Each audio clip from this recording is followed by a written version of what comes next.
fellow followers, welcome back to FanZcene. Greg here, and today I have for you, Warner Brothers is celebrating their 100th anniversary by neglecting their past. Yes, they are. That's what it seems like anyways. Seriously, Warner Brothers, what is going on over there?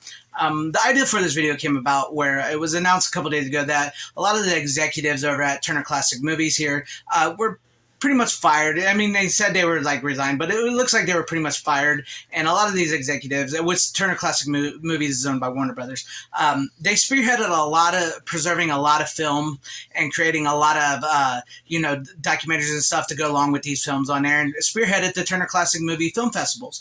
And I know that here on YouTube, an audience is out there that's probably watching this is going to skew a little younger and may not watch the Turner Classic Movies, but I really wanted to do a video on this because it seems like Warner Brothers is truly neglecting their past and what came before in film history, because I really think film history is very important. I mean, not only is Warner Brothers doing this and with the Turner Classic Movie stuff in their brand, they also did this with their movie posters, press kits from movie poster press kits all the way back from the 1950s. They just pretty much threw away, got rid of, wouldn't even give them to people, gave them a chance to be out there in the world for collectors or anything. It's just like they're throwing away this history, and people are in the film world are very, very concerned about what's going on with Turner Classic Movies.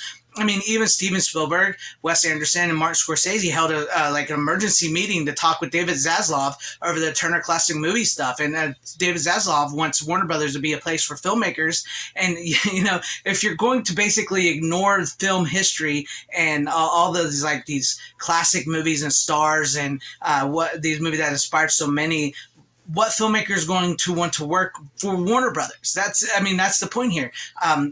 Personally, I myself, I do talk a lot about like 80s movies, horror movies, B movies, stuff like that. But a lot of the stuff that I like and a lot of stuff that you guys like and grew up with were inspired by these classic films. I mean, like John Carpenter and Joe Dante, even Steven Spielberg, they were inspired by like the 50s sci-fi westerns and horror movies of this day, and like the movies from the 40s, 60s, and 70s. And in turn, they have created these films that are very iconic and historic as well too.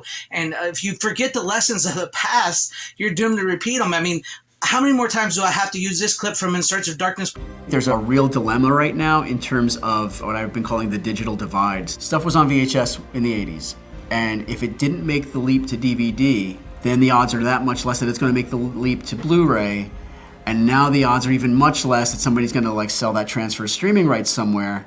And there is stuff that has vanished almost. It's film history. We talk about how the silent film era, how 75 or 80% of the films are all gone. Like, oh, how can that happen? But we're letting it happen again. It feels like that clip is more and more relevant every day, like with the censorship of the French Connection and censorship of movies, and then like with Warner Brothers, with what's going on. Because I really felt like David Zaslav, when he first was going to take over Warner Brothers, felt like maybe Warner Brothers could get back on track again. It really felt like because they were on a downswing, and they have this huge history of film and entertainment that is so rich and so great and so grand.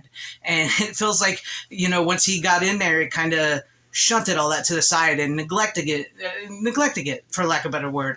And it's really depressing to see this because, there's so much, people don't understand what Turner Classic Movies did for classic films. There's some stuff that you can't get on physical media still to this day, and they're preserving that, and they're taking care of it, and they're showing this off. These movies inspired so many people and are still inspiring so many people to this day. I see so many independent creators and movie makers out there that are still inspired by these classic films and what came before, and they have an appreciation for this. And I understand, like I said, I understand that maybe most of the people that use YouTube and are watching my videos and stuff, even though I check my thing and it looks like I skew a little older than maybe some, because I do a lot of nostalgia. I do a lot of the older stuff because personally a lot of the newer movies and entertainment are not very good, because it feels like these studios, much like David Zaslav coming and all them, are just creating content. Now it's becoming like AI content. It's propaganda. It doesn't feel like filmmaking. It doesn't feel like film. It doesn't feel like story and entertainment. That's such rich history that we've gotten from the past, from the Turner Classic Movies brand. And it kind of does suck that Ted Turner sold that to Warner Brothers, because if we would have known what was going to happen, maybe he wouldn't have sold it. I mean, it's regretful. And I know I've seen some people saying, "But why don't Steven Spielberg, Martin Scorsese, and Wes Anderson, and these filmmakers like this that truly do love this this, and it helps them, and I enjoy it too. Why don't they just pull their money and buy it? Well, that would be a great idea if they did that. But I think there's a lot more to that than just saying, "Hey, we're these awesome filmmakers. We're going to buy Turner Classic Movies from you, David Zaslav." I don't think it would be that easy. I think it would be a much more of a fight and stuff.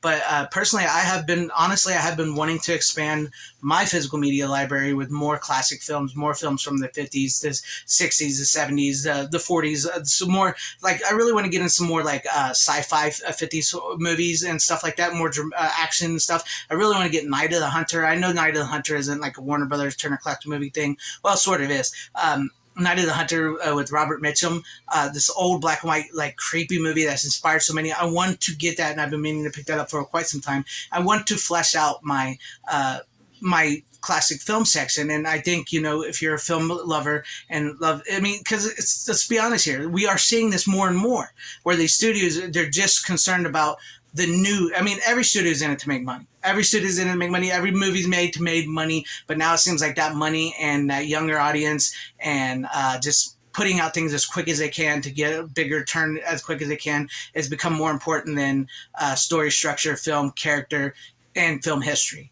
But seriously, what is going on? I don't think Warner Brothers have been releasing some really great 4Ks of their classic films here lately, but what is going on, Warner Brothers? Quit neglecting your films and your film history. I think it's time, we take a look back at history, because it seems like we're ignoring too much history lately, and because it's either it doesn't fit today's modern thought and stuff, and it doesn't reflect the world we live in today, and people are starting to lose things, and I think that sucks. But I want to know what you guys think about it on this. Do you guys think Warner Brothers is doing something bad here? Do you think film history needs to be preserved? Do you like older films? Do you watch black and white films? I love black and white films. And a lot of people cannot watch black and white films today because their eyes are so used to like the 4K camera digitalness of today. They can't watch that, which is sad. It's sad to me, but I don't mind it. I like watching a good black and white film. I like watching classic films. So I want to know what your guys' thoughts about this in the comment section down below. Please leave me your thoughts and keep the conversation going, because comments really help the channel. It really helps the video. It really helps me understand who is my audience and what you guys think. And if you did like what you saw here, maybe consider hitting that like button or subscribing and hitting the bell for notification. That would be awesome. Or sharing the video out for everybody to see. And what would really help my channel too is if you join and become a channel member.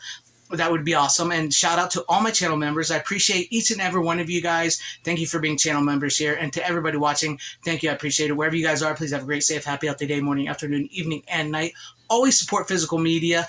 It is the superior format. Always support film history, because without that and other forms of history, we are doomed. We are doomed. So seriously, support that. Godspeed. And here's some wise words from Joe Dante. Somebody said, well, it's because kids won't watch black and white. And you know what I say? Fuck them. They can't watch black and white.